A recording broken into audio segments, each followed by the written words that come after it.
Tidak terima rumahnya dieksekusi oleh Pengadilan Negeri Bandung, pemilik rumah di kawasan Arca-Mani, Kota Bandung melakukan perlawanan dengan cara menghadang jurusita dengan mobil pribadinya.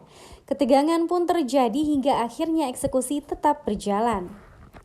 Eksekusi sebuah rumah oleh Pengadilan Negeri Bandung di kawasan Arca-Mani, Kota Bandung, Kamis siang diwarnai penghadang oleh pemilik rumah. Tidak terima rumahnya dieksekusi, pemilik rumah sempat menghadang jurusita dengan mobil pribadinya. Sambil teriak histeris, pemilik rumah berusaha melawan jurusita, bahkan sempat memukul salah satu petugas jurusita. Aparat kepolisian pun terpaksa turun tangan untuk mengamankan jalannya eksekusi.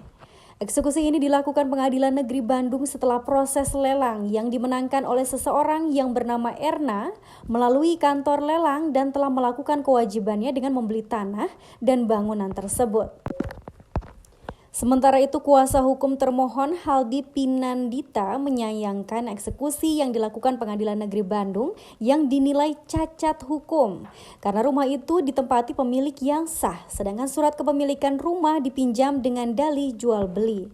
Meski upaya penghadangan telah dilakukan pemilik rumah, namun eksekusi tetap dilakukan petugas jurusita Pengadilan Negeri Bandung.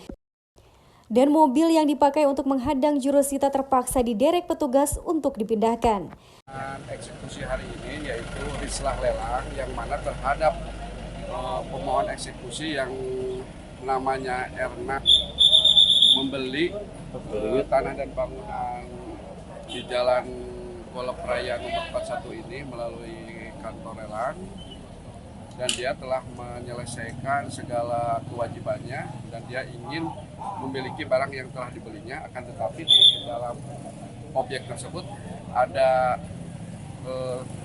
Hamid termohon pihak lain yang menghuni itu, yang tadinya dia memiliki tanah tersebut dijual kepada Arjan, dari Arjan dipakai pinjam ke Bank Pamka dan tidak bisa bayar, dan negara melelang aset itu dan dibeli oleh Erna gitu.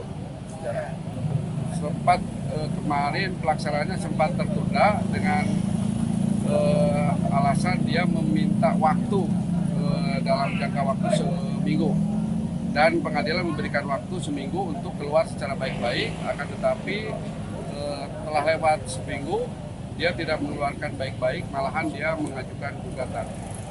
Ini terjadi karena ada beberapa hal bahwa kita menganggap eksekusi ini sudah cacat prosedur. Kemudian kita sudah melakukan upaya, artinya bahwa keputusan eksekusi ini memang adalah keputusan ketua pengadilan. Nah, kita mengajukan 2 surat ke ketua pengadilan yang intinya sebenarnya untuk penundaan. Yang pertama, kita menjelaskan bahwa ada proses hukum yang masih berjalan, sehingga proses eksekusi ini tidak bisa dilaksanakan karena masih ada upaya hukum yang lain. Kedua, kita juga misalnya membuat penjelasan bahwa yang tinggal di sini adalah pemilik sah, tapi karena ada kasus berjalan, ada kasus yang meminjam, ya jual beli. Ya, artinya jual belinya itu seolah-olah terjadi, tapi sebetulnya uangnya itu tidak diterima sama pemilik rumah, sehingga kita melaporkan sebetulnya yang jadi termohon ini hari ini ke Polres untuk kasus penipuan dan penggelapannya. Kemudian proses perbuatan melawan hukumnya kita juga masukin di gugatan Pengadilan Negeri Bandung yang sampai saat ini kasusnya ada di Mahkamah Agung. Nah, dari 2 itulah yang kemudian kita simpulkan ini eksekusi ini belum sempurna. Jadi kita meminta nih, karena yang membuat keputusan itu adalah ketua pengadilan ya. Karena ada penetapan, kita meminta satu sisi proses hukum, satu sisi secara moral kita juga melihat bahwa ada orang tua, ada orang sakit, sehingga itulah yang kita menjadi membuka ruang komunikasi. Karena pihak pemohon sebetulnya tidak hadir nih pada saat kita mengajukan perlawanan terhadap eksekusi ini. Dari Bandung, Jawa Barat, Agus Kusmayadi melaporkan.